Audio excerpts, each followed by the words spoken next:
बहुत बहुत धन्यवाद। एक बार जोरदार तालियों से।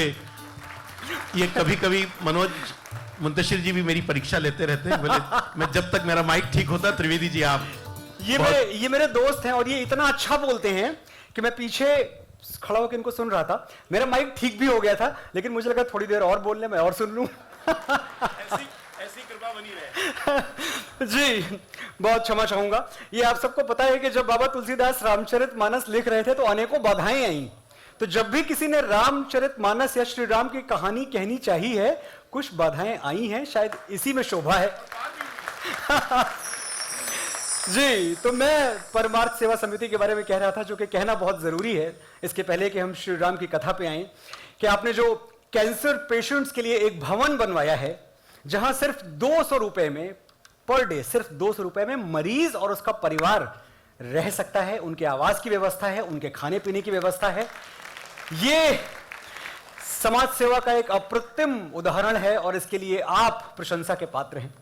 अच्छा, इतना ही नहीं है, दूर दराज के कस्बों से जो बेटियां हमारी गांवों से जो यहां मुंबई में पढ़ने आती हैं, उनके लिए एक छात्रावास भी संचालित करते हैं आप लोग।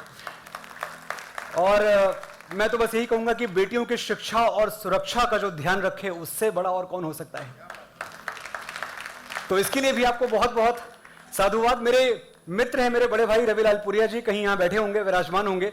रवि जी की 2 बड़ी प्यारी प्यारी बेटियां हैं, जो मेरी ही बेटियां हैं, रेया और राधे। रवि जी हमेशा मुझसे कहते हैं कि मनोज जी यार, बेटियां ना बड़े भाग्य से मिलती हैं और सबको नहीं मिलती। बात सही है। होता ना मेहरबान मुकद्दर का डाकिया, तो ऐसी मुस्कुराती चिट्ठियां ना भेजता। होता ना मेहरबान मुकद्दर का डाकिया, तो ऐसी मुस्कुराती चिट्ठियां ना भेजता। शायद तुम्हारी नेकियां रब तक पहुंच गईं, वरना तुम्हारे घर वो बेटियां ना भेजता। परमार्थ सेवा। अच्छा, वंस मोर, मैं बिल्कुल, ये देखिए बेटियों का प्रेम पूरे सभागार में छाया हुआ है। मैं शायर भी हूं, ये कह लीजिए।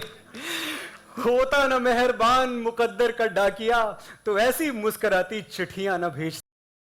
शायद तुम्हारी नेकियां रब तक पहुंच गईं, वरना तुम्हारे घर वो बेटियां न भेजता।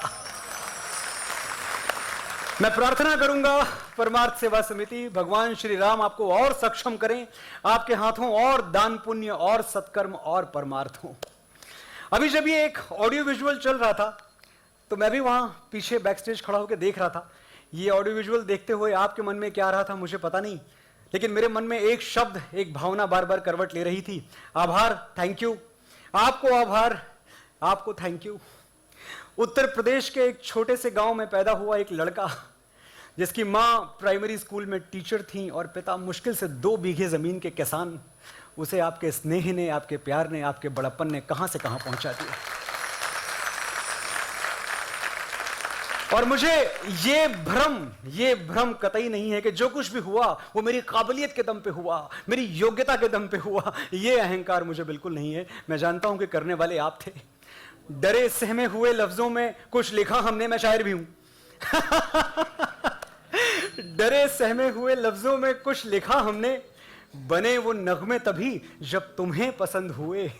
हमारा कद तो कभी इतना बड़ा था ही नहीं, तुम्हारे कंधों पे बैठे तो हम बुलंद हुए।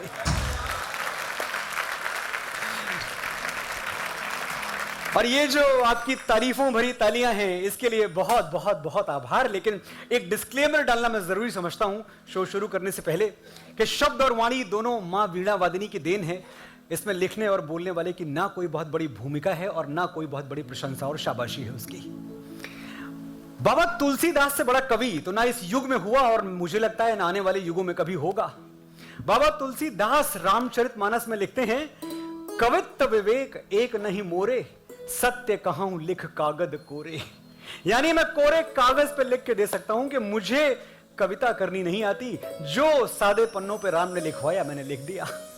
ये कौन कह रहा है? बाबा तुलसीदास कह रहे हैं। तो मेरे शब्दों में भी उजाला तभी तक है जब तक वहां से करंट आ रहा है। तारीफों के लायक न शोहरत का हकदार हूं, सारी बिजली राम की, मैं तो केवल तार हूं। मैं देख रहा हूं आपने ये कुर्सियां भर दी हैं, इस कोने से लेकर उस कोने तक, प्रथम पंक्ति से लेकर अंतिम पंक्ति तक आपकी मौजूदगी को मेरा प्रणाम।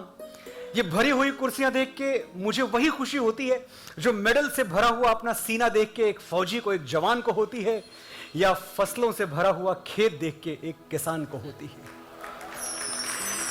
मेरे जीते हुए मेडल भी आप हैं, मेरी बोई हुई फसल भी आप हैं। मैं चाहता हूं एक बार अपने स्वागत में, अपने अभिनंदन में आप तालियां बजाएं।